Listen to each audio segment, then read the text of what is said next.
You make things sound like it's just going great, but I know NEM, not enough money. I get it. You have a tremendous amount of ideas and they all need money.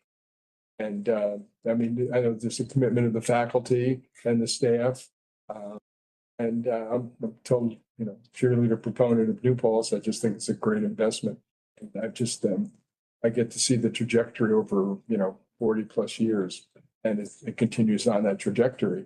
And I think, Abe, everybody benefits when you tell them you went to New Paltz. You take some pride in it.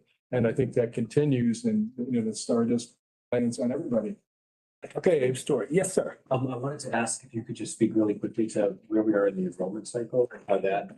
You read my mind. So Stella is the expert on that, so I'm going to turn it to her. And if you don't have anything to do this Saturday, I'm sure she has something for you to do. Our major yield event happens this Saturday. Our accepted Students' Day is on Saturday. So students have been depositing.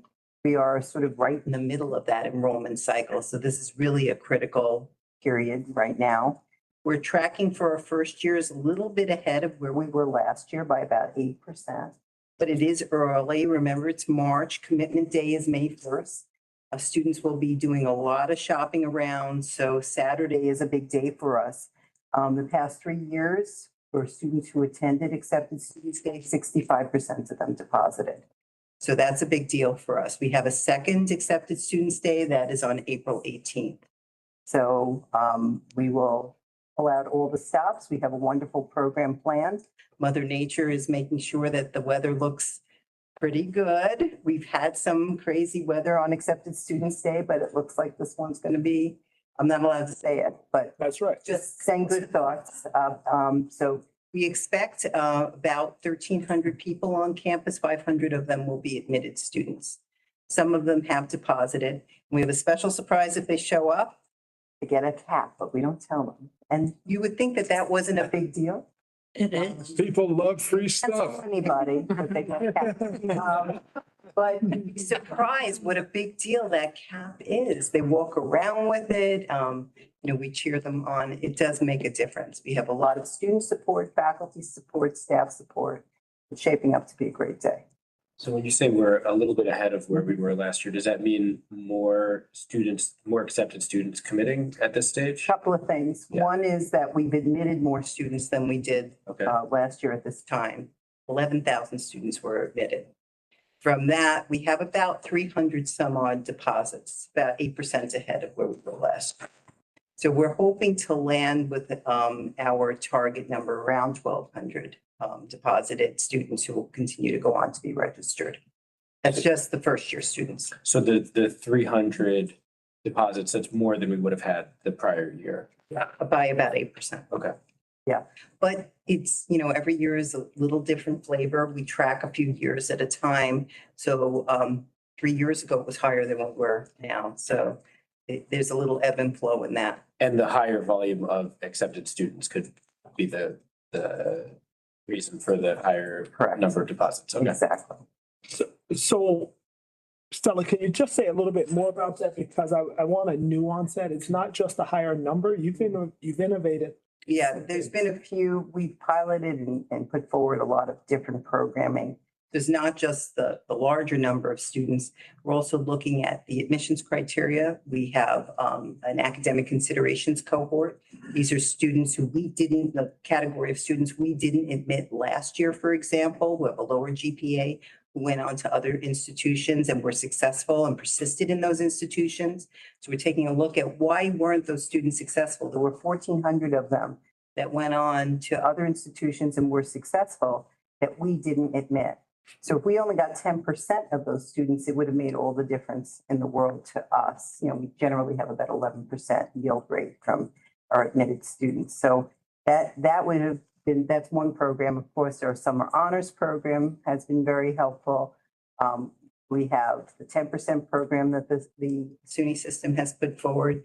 So there's several programs that we're working on. So it's not just, increasing the number of accepted students, but also looking at the cohorts and bringing more of the students in who we think will be successful here. And when we say successful, in the example of the students that we didn't admit that were successful in another institution, is success just Persistence, persistence? Okay, persistence over 1 because we year? don't have access to their grades, Right. but we're just looking at their So success over 1 They year. continue through their sophomore year. And we measured it 2 years in a row for a couple of the cohorts, so we can see that there's a trend. So we thought it was worth taking, a chance on these students. We started this 2 years ago with a much smaller pilot program, and those students had the same retention rate as our general population. There was no difference. So we got a little braver last year. We accepted more of those students. We're seeing the same thing, so we're hoping to continue to So see how do you that. identify if a student might fall into that population? GPA, GPA, so it just means not expanding. only GPA. We read the essay. We also look at a trend on their academic record. Got it. So we're looking to see, maybe you had sort of a challenging freshman year in high school, and then you started to improve, but maybe never hit our GPA. We're not looking for the student who went the opposite way. Right. So there's more to it than just simply GPA, but we start with GPA. Right. So if you like projected a trend line of that GPA through a 5th year of high school, you'd somehow have them Yeah. in our target. The expectation is that they are continuing to improve. Right. Where they'd end up or where they'd be successful. I mean, of course, we have to have the supports here to make sure that comes. So I was just like, because Stella, you have an additional way of talking about this, because you ask a very important question, Abe. When we say criteria, the campuses, all the campuses set their own criteria. Every one of the 64.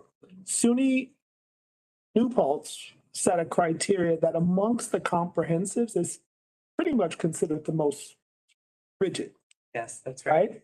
And so the cutoff point where people didn't hit it, those students were going on and doing great. Over time, we could see that they were successful. And that's what begged the question. Who set the criteria and why is that criteria is it truly predictive of success? Became the fundamental question. Whether the student was trajectorying up or down, we're looking at a point. And so for the years before, if you didn't hit that point, you weren't considered. Right. And that was the We never question. looked further. And so Yeah. Stella and the team, we had a discussion because I did this at another institution as a provost. There was a pocket of students who were just below the threshold by maybe 2 or 3 points. You let them in and you brace yourself and say, we have services that we can wrap around them. The students used almost. Yeah, they used the peer coaching programs. They used other programs that we had, and some of them didn't. You can't make the students do that, It was just fine. but their retention is just as high as the regular population. That tells us Do something. they know they're in this population? No, they don't. But we just hope that they're gonna engage in those Well, we services. reach out to them. Got it. Okay. Yeah, so our Center for Student Success reaches out to them and offers them services, plus their advisors know. But they don't know why they've been reached out to. Well, they know that we've identified them as a student who may benefit from support. That makes sense. Okay. Yeah. Great. Thank you so much. I really appreciate it.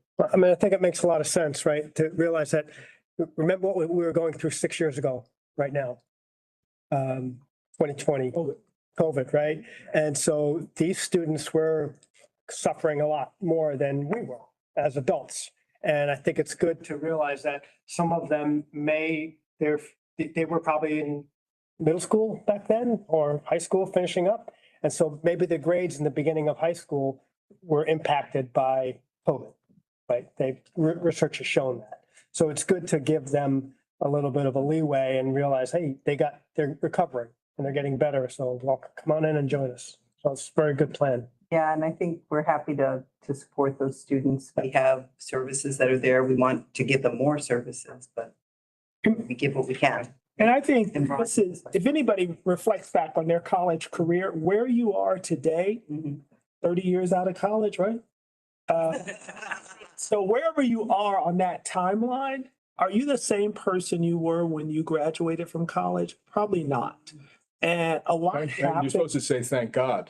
Right? A lot of, or thank the Bills bondsman or something, whatever it was. But the reality is you're not the same person. And you can't always predict 40 years success later. based on a high school GPA. And as a public institution that is a value to the citizens of New York and beyond, it's incumbent upon us to look deeply at the students at our front door who are seeking to advance their educational experience and maybe their life trajectory by coming to a public institution. And again, as Stella said, we're not trying to let students in the door who are not going to make it. That's not where we are. It doesn't help. But we have higher ed and education has rejected a lot of people who were good potential, who have gone on, and I think we just need to do a better job at that. I'll also add, I'm sorry to interrupt, but I'll also add that we have, we're also researching a fresh start policy for people who've been out of school for many years, may have had a career, may have gone into the military, maybe they weren't ready for college, maybe they bombed out, were dismissed, and we want to give them another opportunity. So we're looking into that as well, to bring those students back and having them complete. Standard was one of my questions, which you've answered. Do you even dig deeper? And I know that they're freshmen as to what they want to major in. Does that have an influence as to It does. whether they succeed or not? We haven't done that work yet. I think that's important work to do. We certainly don't use what they want to major as an admissions I criteria, understand, yeah. but it would be interesting to see. And I think maybe once we get a larger population, that could be a good approach to take a look at that group. And the other part, and maybe this is also part of your question, asked Stella, and we have to, and maybe even, Shelley, just on the inquiry, and how you come in as a major doesn't mean that's how you graduate. I changed majors 3 times. I don't know about anybody else, but right, it happens to you. And so it's in order for us to be more robust, we have to analyze the trajectory of a student through our cohort, not just how they enter and exit, because a lot happens. So the student who starts as a bio or chemistry major who doesn't do well in the semester may end up as an honors graduate in another discipline. And we have to capture both ends of that and link it to the same student to get a more precise picture of who our students are. One more thing I'll tell you, as they're all coming to me, another population we started to go after were students we admitted who went elsewhere and may not be happy. So we started to market to Circle back, you mean. those students, yes. And we are seeing some fruit from that as well. It doesn't cost, through email. We just send them an email, we give them a free, apply for free, we've already admitted you. Just review what you've done so far. We had, I think, 3 deposit for this spring, cost us nothing, but that was 3. And so far for the fall, I think, what did we hear today? It was like 7 or 8 students. So we'll continue to market to those groups. There's buyer's remorse, right? So go to another place and you say, this is not for me. Anecdotally, my law partner's daughter, I think she applied to 13 or 14 colleges. The only one she didn't get into was the Paltz. No. Sorry. That's okay. She's going to Ringling. She's an art, kind of an artist, and she got into Savannah School of Design. She's gotten some fairly prestigious colleges, period, but not New Paltz. So the criteria is fairly rigorous. I'll just leave now. It's okay. I think John wants her to go to Florida, but that's another story. But, yeah, I just wanted to let you know that. I think it was the only one, and she hasn't heard from Passion Institute, FIT, but she's gotten all the other ones. Not New Paltz. Well, so you still have a pretty high bar. We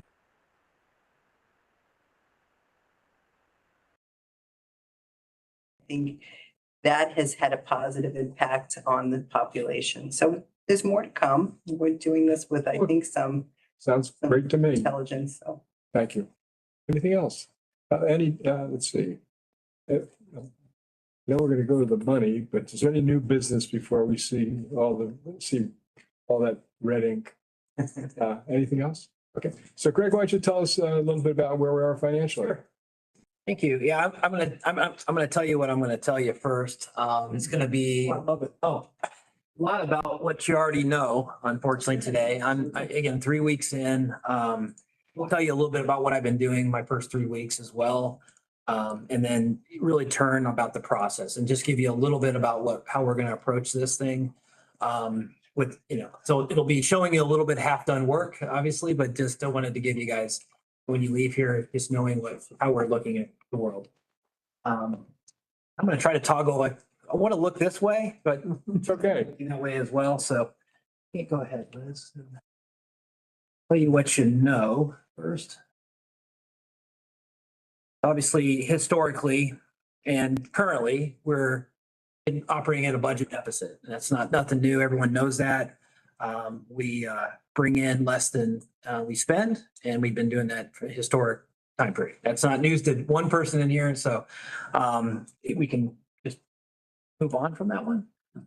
So the update, again, I was brought here to help be part of dealing with that, and I have experience with turnarounds. And so that's my mission, why I'm here working with the team, is to do a financial reset. And I'll tell you a little bit about that at the end. Just an update on 25-26, our current fiscal year, obviously balanced budget, stability plans. I think it's not a new concept to this council. You've heard it a few months ago. I think maybe in that last meeting, you heard that we were facing a budget deficit of about $7 million. Not a lot has changed since then. I can tell you that we're trending below 3 of our major targets, and Go back. go back. Yeah, so the enrollment target, which is this is last year and this last fall and this winter. The revenue target, which is important because that's our primary source of funding, and then our FTE budget, and that's of course our employees and compensation. It's significant. It's one of our 80% of our costs. So I can tell you that we're trending below to fall short in all 3 of these targets. Still working through that myself on how that quantifies for the full year, but you can estimate about 30% of the expenses, about 3% under on the revenue. You want to put some percentages behind that, about 1% on enrollment. So it's not off a whole lot on enrollment overall. Again, I'm still working through this myself. There's stuff that we can do to mitigate on the expense side. There's some things that we can do to optimize in the revenue. And it's really a cash revenue. We're not talking about allocation here. We're talking about cash coming into the campus. So that's stuff that we're focused on right now. You heard Dr. Turk and President Wheeler talking about yield opportunities. And so as we're mitigating and trying to control things that we have influence on still for the last quarter of the year, we're looking ahead to summer and fall. It's critical, and things that we've been doing, they've been doing, paying off. It looks like they're going to be paying off. So I just wanted to mention that. Yeah, so not a lot's changed. Again, all this stuff, You want us to ask questions now or? Oh, I'm fine with questions as we go through this, but So 2 of those are revenue, Yeah.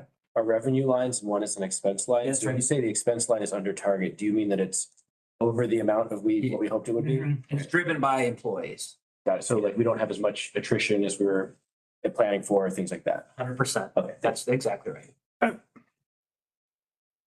Christian, and just sheer numbers on the top. So this is part of Provost's academic review, and Greg, you're leading. Yep. The every division review. Yeah, absolutely. So one of the things we're taking a look at all divisions, and I'm going to touch this at the end, the approach, because what I heard in the beginning of this meeting was really at the root of how we're looking at the world. We're trying to get to a place of financial stability. We are going to be working towards a place to get the institution in place of financial stability without losing the sustainability, all the good stuff, and the outcomes, the value proposition. And so that we're going to be viewing everything through that lens. And to do that, you have to look at the student life cycle. So start to completion. And so that's how we're going to approach this entire thing. Good question? Yeah. Okay. Thank you so much. Yeah. Go to the next. Eleanor? I suppose that you would like to gain more money without raising the tuition. We have no control over the tuition, Oh, who does? the state. Not yet. Oh, Well, that would be a big asset if the tuition. Can we just pause right there and just talk about that a moment? Yeah. You want to do that one? Yeah, we have no control over that. I know we have, we can Salary. give advice or recommendations. So there's a committee that we work with the state every year, of SUNY. We can give some influence, and Dr. Tripp, you're on that committee.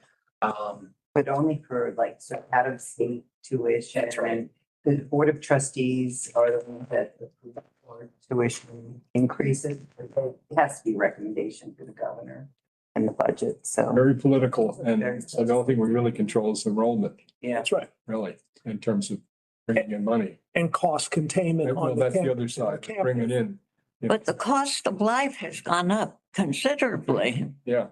Is it that, how many years has the state tuition been frozen? 10 years. The SUNY New Paltz, the tuition per credit hour for undergraduate for the past 10 years, $295 per credit. The other three schools, four-year schools in the region, and I won't name them, you can look them up. Mhm. One is about 800 per credit hour, another is 1,100 per credit hour, and another is 2,200 per credit hour. We're at $295 and have been there. And to your point, costs go up. And if you're in a business that you can't control the price of your product, can't control the price of your employees because we don't negotiate union contracts, and you cannot control the cost of utilities and services, the only lever you have is to work on increasing enrollment.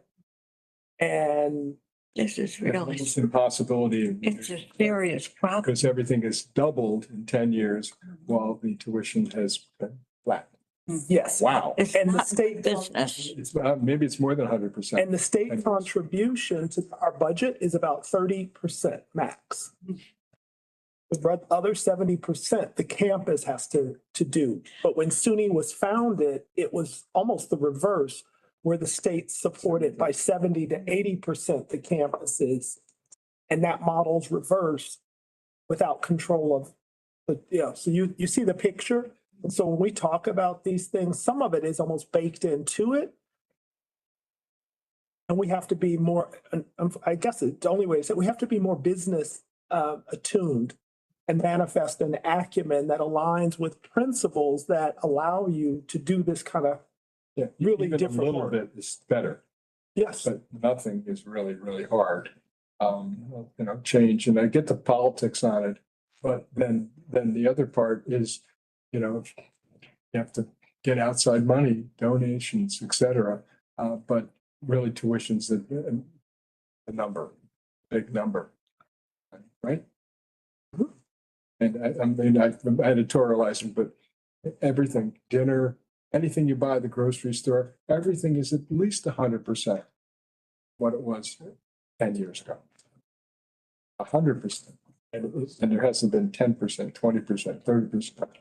You follow me? It's How you're able to- astounding, but it's so very political to raise tuition. Well, when I was a student here, and I was involved in student government, we passed a resolution from the student senate, memorializing, asking SUNY to institute a rational tuition increase, which was, you don't think of students asking for a tuition increase. You can imagine a scenario where at some point they will raise it. It's a fact that they will raise it at some point. And when it gets raised, it's not going to be irrational. It's going to be a huge amount. And so that next class of students is going to face a disproportionately high amount because of the discount comparative to inflation that the prior students received. So that's not fair to them. Gradual and.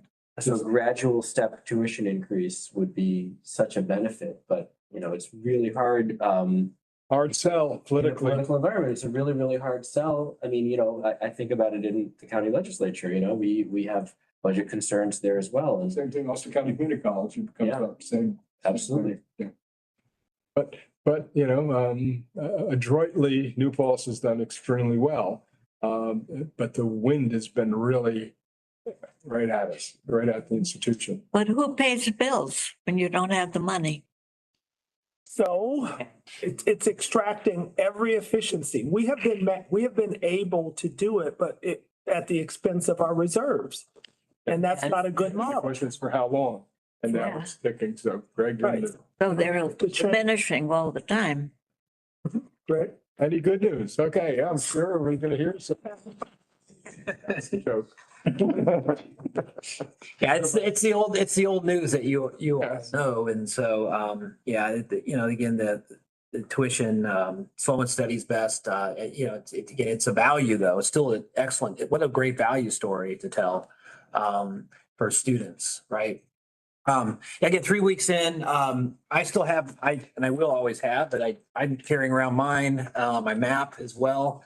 But I've been working with the teams, getting to know, the operations. That's part of my approach is really truly learning all the divisions on, their contribution and use of resources and, how they interface with each other, as well as looking at the data. And so, going to be heads down and pencils up over the next few weeks, but just wanted to give you a little insight on the process that the teams are taking. In fact, we were up in Albany, just yesterday, meeting with leadership there, part of the onboarding. And so everything is going as planned. And so really looking forward to diving into some analysis. So you can go to the next one. So looking ahead, wanted to talk about, one thing I'm going to be doing is refining the overall planning process. And so that is sort of code is incorporating all the stuff that we want to accomplish into the budgeting process ahead of the state, whatever the state's going to be, coming back to us with. So it's folding in all the good stuff about sustainability, but getting to a place of stability. So there's going to have to be, hard looks at everything that we do and spend money on along the way. And so it's just making the budgeting and planning process a little more wholesome. And so that's one thing that we're going to be doing and as we're going through this process. Actively implement measures to improve performance. Teams already doing that, as you've heard several examples here today, but just reinforcing it across all divisions is part of the planning process. Obviously drive cost savings, but everything's going to be done in the frame of the student life cycle. And so we have a methodology and an approach there. I've done this before, and so we'll do that here in Paltz as well. And then we're going to talk about sustainability. It's at the very end here. But the thing we're trying to accomplish is ensure we have financial resources and ensure the long game for SUNY New Paltz. And you've seen, for 40 years, you've seen the long game. So it's just going to continue. One thing I didn't mention is also revenue increase. You find ways to increase our revenues, a place where we can't, raise our tuition rates necessary. So looking at our capacity, finding other types of students, the transfer students, use of the foundation, all the things that they've mentioned are just examples of that. Looking at our missions, policies that we've been, imposed. And so those are the things that we're focusing on, outcomes as we go through the planning process. So stability and sustainability, go to the next one. They're complementary. They're not two separate components. So financial stability is everything that we've been talking about, the deficits, and it's a short-term look. It's positive cash flow, right? It's you think that bankers want that, or if you're going to take out a loan, they want financial stability. They do, but they also want an organization to be sustainable. In fact, investors, I think, Eli, that was your words even. I couldn't agree more. If you're going to make an investment, capital investment into a campus system, you want to make sure that they have a sustainable model. And so that's what we're going to be focusing on. It's extending past the normal financial metrics. So it's not just about cash and allocation, but looking at financial or non-financial metrics as we're doing the planning process. And so we look at them together. They're complementary, but really stability is a component of sustainability. And so just incorporating that in throughout the budgeting process, I think, is it's a fresh look that I'm bringing to this. Go to the next one. This is it. So just note on the process. This is just a sort of a visual of how we're going to, when we look at costs and resources, it's throughout the student life cycle. So there's even some people will say there's a beginning phase to enrollment. It's, stirring up interest at the high school level and all, that's all true. There's even a component after completion, it's alumni, and we have alumni here at the table with us as well. So there certainly is, but this is the four core that we'll be focusing on and measuring everything we do against. So just to give you a little, again, half completed work, but it's again just a sort of a sneak peek at the process. You're on. Is there a sweet spot in enrollment that will get us to a zero sum? Great question. So That's a great question. we've looked at this through a couple of lenses over the past 3 weeks, and just to get us to the money we would need to do every year, that would be the stability, it would not eliminate the debt, because the debt is we have to chip away at that over time. It's approximately 150 new FTEs, full-time equivalents, undergrads, or 100 equivalent graduate students. That means through new bodies, retention, transfer, any combination that would equal 150 full-time students, which for us is about 7,200, 7,300 annually, something like that, would make the annual balance or 100 graduate students, or any combination of those. So a couple of years ago, I said off the cuff, our sweet spot, because we're contained, I'm looking at Scott, we're contained by our physical footprint in terms of residential beds, classroom space, everything. Our absolute sweet spot would probably be a max of 8,000. And we're at 72. 72, 7,100. But 150 next year, that's why the enrollment and the part Stella didn't say, and it's always true. Stella has driven, and Shelley through marketing and their teams increased our applicant pool. So how many applications do we? About 19,000 applications. So people are interested in us, but for every year, what's our typical yield by About number? 11%. 11%. 7% if you look at the whole application. And if it stays steady at about 1,100 students, we haven't broken that ceiling. So no matter how many applications we get, we don't go through above to like 1,500 students.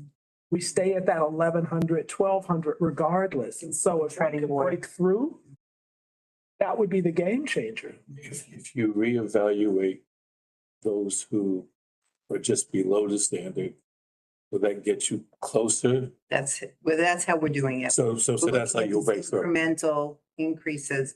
But I will tell you, Rum, we're not the only ones doing that. Right. We're competing against the big university centers that are dropping their GPAs much lower than we are, and they have resources that we do not have. I'm not suggesting, I'm just wondering if. No, I know that, but Reach it's down, if we reach down a little they're bit. all thinking the same thing that we are. So But it's this is why we also invited the community college presidents. Remember, I said it's any combination. So if we got 300, if we got 150 full-time associate degree graduates, that would be the same difference as new bodies. What it would do to us, and I look to the provost and to student affairs, it would shift in terms of commuter student and transfer. How are we ready to serve commuter students? Right. Who may look different than residential students. And so we don't want people to come here and not be. So we have to just raise your quick. That's why we have to be very nimble. And I said earlier, operating more like a business. So we have to use our intel that we capture on the front end through marketing and other means.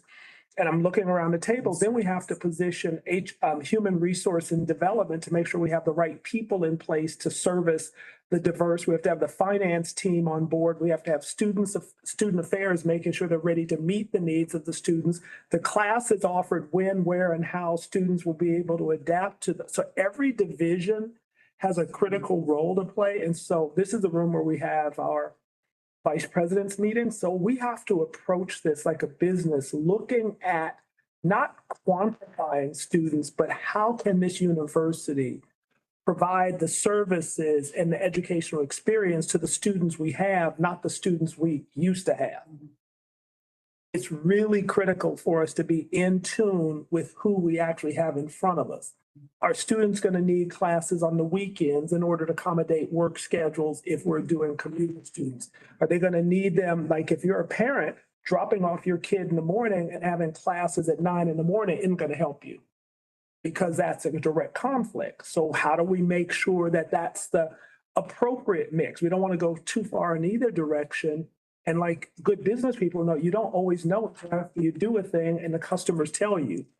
But you have to make an educated guess. We have to use our data smarter to be able to plan and then to have in real time feedback on that data to make corrections, not a year later, but closer to when we need them to be effective. That's how we're going to survive and thrive. If we do that well, in addition to harnessing the power of our academic and social and geographic space, folks love this space. And it's a one of a kind on the planet. What about raising the tuition? We advocate, as it was said, we can talk about it, but we have no control at the end of the day. Well, that's the way to make more money. I would encourage anyone who has feedback for people who make that decision to make it known. But in the meantime, wanting the tuition to increase, I have a campus that I have to lead with what we've got. And that's what I have to do in today. That's a big job, big job. Everything's going great, right? You know what? I'm optimistic. When you think about it, 150 FTEs. It's not that many. It's not like we're saying we're like at the brink of closing. Yeah. It's that. You'd almost like both to have. Well, you know, it's the More rational. dark blue up there, persistence. Yeah. And that's what it just, it's the pedal on the metal. It's always steady, steady, steady persistence. And you don't know when and how, but if you don't do it persistently, you're never going to get there. And so you just stay persistent. And I would say the projection of New Paltz is excellent. You know, the best ambassadors are the current and recent graduates. They all have good things to say, right? And the values is incredible. So you do compete with the privates, and they all give them $20,000 scholarships or $50,000 tuition, and it sounds great, but where the real value is, and then the value is the excellent education and the experience here. And so it's competitive, but it's just so, how would I say, so competitive. And a good spot, yeah, bring them in, enrollment. And our data show that our students don't leave with high debt, and the rate of default is very low, from 0 to like 3 to 6% max. So if you look on the scale of things, not only do you graduate with this great degree, but I think the average student debt is like $12,000. Like that's a $5 coffee a year for 6 years. I ask, so with this flow chart here, I understand enrollment, I understand retention. Can you explain persistence and completion, what that means? Yeah. So this would be through graduation, persisting through persisting all the way through grade 1, grade 2, grade. So what makes retention different than persistence? So can I just, Drop out the first year, right? he's week 3. So this is kind of language that I've thrown at the team. So OCM and marketing get us the front door. And then we have to make the pitch, and students have to, as Stella said, then they have to actually enroll and then become bodies in seats. That's the enrollment. The retention is you just come back. But as the state in TAP and TAP and other sources, it's not just coming back, but are you on track to graduate? So the trajectory is getting 15 credits per semester per year puts you on track to graduate in 4 years. Now, if you shift majors, maybe you're an extra semester or so, but are you getting credits that are lining up? So we have to analyze both. And so you could be capturing a lot, like eating empty calories, like I just had those 2 cookies, they're gonna count against me. Those are empty calories. How many empty calories are students consuming with credits? That's the difference, because you don't want students getting credits and not moving towards that graduation. And we see it. And if you don't do the advising, if you don't do the guidance, it's very often students are not on track, and then they're accumulating debt. And then the completion is you're measured by the nation and by the feds on 4 and 6 year graduation rates. And that is an externalized number that the world can see, and that it's actually used in your reaccreditation and other indicators. Is it? Is that? More or less. I mean, it sounds like there's enrollment, which is a very, very clear, you're either enrolled or not. And then how you, if and how you drop off or what happens to you could fall into one of those 3 categories. There's like a vision of the ideal 4-year arc where deviations from that 4-year arc put you in dropping out of one of these 4 categories. So we're really trying to keep them on that arc. And you get, and again, National Data Clearinghouse measures your year-to-year retention, especially the first year to second year. And that's reportable. And so I'm looking at people who recently had kids go to college, and folks who families look at that. What is the retention rate? If you have a poor retention rate, families start to get, well, why am I going to invest there? Because people don't stay. And then if your graduation rate falls, people are like, well, 4 years later, you don't have a degree and we got debt.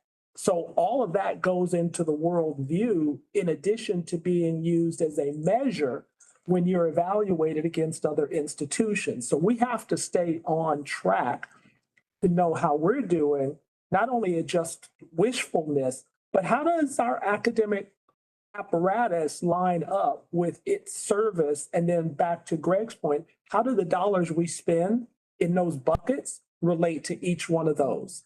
Because that's something colleges don't do readily. But how do you know that your dollars are going to the right place? And so that's why I put those 4 things up there, because every year we can answer the question, what percentage of that class did we retain? And then we look at the budget and it's like, is that, and then over time you start to get a metric of how your dollars are actually aligning against the progression. And I think that's going to be important for schools going forward. Not as the penultimate, but when it comes to budget, Greg will be able to give us more like, oh, we're underperforming and advise it. We need more money there, persistence to kick up the gas and advise it. That's where we have to be. Is there any advantage to draw attention to the fact of the cost of coming here versus what it is going someplace else? And we do that. I mean, I can imagine why we may not want to do it, but I'm just wondering, is there an advantage to it? Share that. Because Yeah, there must be a way for us to say to students, well, you know, if you want to go here, this is what you're paying. You come here, this is the difference. have marketing that taps on that. Yeah. We do it at the events like fall open house. What was that? About value. We talk about value at, fall open house. We have, I mean, we're listed as one of the high value universities. yep, It's not something we, been ranked. that SUNY New Paltz puts out, but other, Parties have endorsed us. Yep. Externally. But your point, I wonder if you think it would be more valuable to put $1 and cent there, just like the president did for us. Mhm. I don't know if we ever really do that. And again, I don't know if that's the kind of marketing you want to do, but I don't know. I've just, Yeah, we talk about value. all some the way that we can Yeah. get it to them, not directly, but maybe indirectly, so that they understand that there is I mean, you will be retained, you will be educated, and you will graduate, and you'll have low debt. Or no debt. I think Yep, that we do. that point is really important, because we can get in. Can't say it enough. You know, so I shared information because we look within the region, but we can talk about statewide, the average state tuition Mhm. for a public in New York is easy because we're all SUNYs or CUNYs, and capture that and show what that is compared to the average tuition rate of a private in New York. That's easy to capture and easy to put out there. we're way apart from that. But I think for families, these numbers that our students come, they stay, they persist, meaning they're on target to something and they graduate, with us having 70% of our students graduating by year 4 and or 68% or something like that, and plus 70 by year 6, which is at or above the national. It used to be, it was 40% when I first was involved.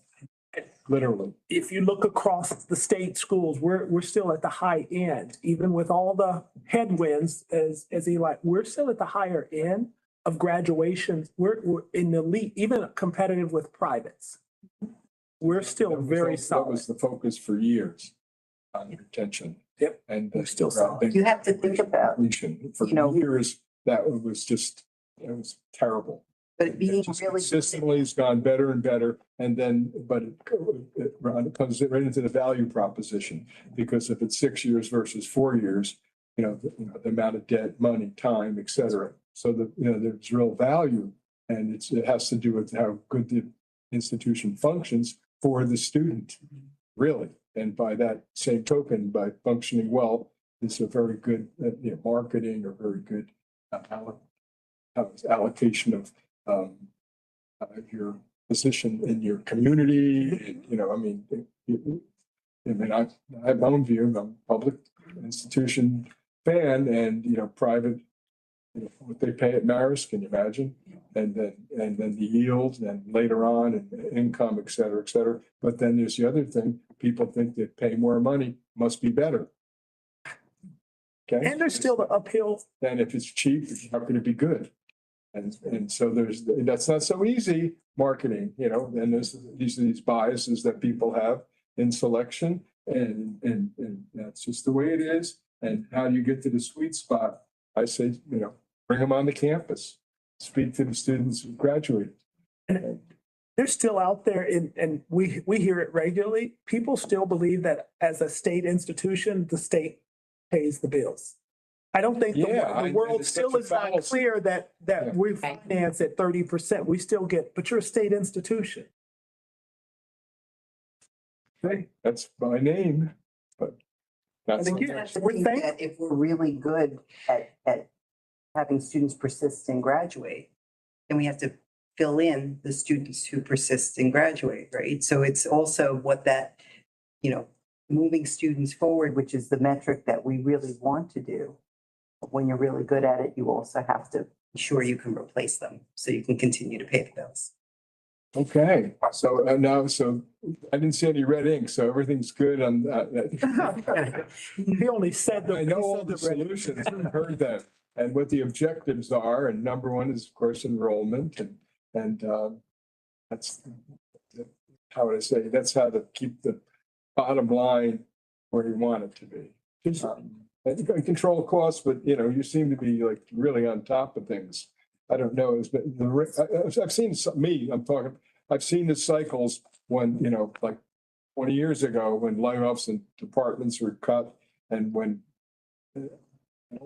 nobody knows what the future is going to be, but the economy itself, macro, drives enrollment as well. And those things are out of our control. Good economy, people have money. Bad economy, they don't. Maybe won't go to college this year. So, can't control it. All you can control is the institution. And looks like it's a very good strategy. Thank you. Any other questions? Anything else, Greg? No, I mean, we'll be meeting in, I think, May, right? Yeah, absolutely. Yeah, we'll have. Hey, and that brings me to red ink. Yeah, that's what I was gonna say, but I'll let the president say it. He's just talking through what you're gonna. Yeah, exactly. There's going to be a there's going to be another meeting, but there's going to be a graduation too. All those happy faces of the students and their families. So who turns out for graduation? The council, of course, and staff, et cetera. But those families come also. They see where all their hard-earned money and all their happy kids, and how everybody's so happy when they graduate, and smiling faces. And graduation is going to be on the 15th. 16th and 17th of May. And I encourage everybody to attend. It's, it's hopefully it'll be good weather. We don't have control over that, but it's just wonderful. And Liz will want to know, who's coming to make sure you have a gown and play dress up, and encourage everybody to attend. And our next meeting is on May 7th. And it'll be spring in a couple of days, and it's going to be beautiful for graduation. And we're going to have our last meeting on May 7th. Right before Mother's Day. Yeah. Does anybody else have any new business? Anything? We have a deadline for knowing if you're going to participate in graduation, Wednesday, April 8th. So please let Liz know by then. And that's what you have to bug Fine. everybody, Liz. That's when you start bugging everybody, Yes. again and again and again, or you come. Have you sent out which schools are which day? Yep. Okay, I'll So just, I'll also send a follow-up email as soon as we wrap up here, and then from there you'll get a lot of reminders from me with all the information and nothing. Yeah. Okay, so I want to thank you all for coming and for participating. And does anybody have a motion to adjourn the meeting? I'll move. I moved. I'll second. Second. We all, All in favor? See you in May. how about this? be a Thank you. motion? thank you. Yeah. Thank you, everybody. I'm gonna ask her.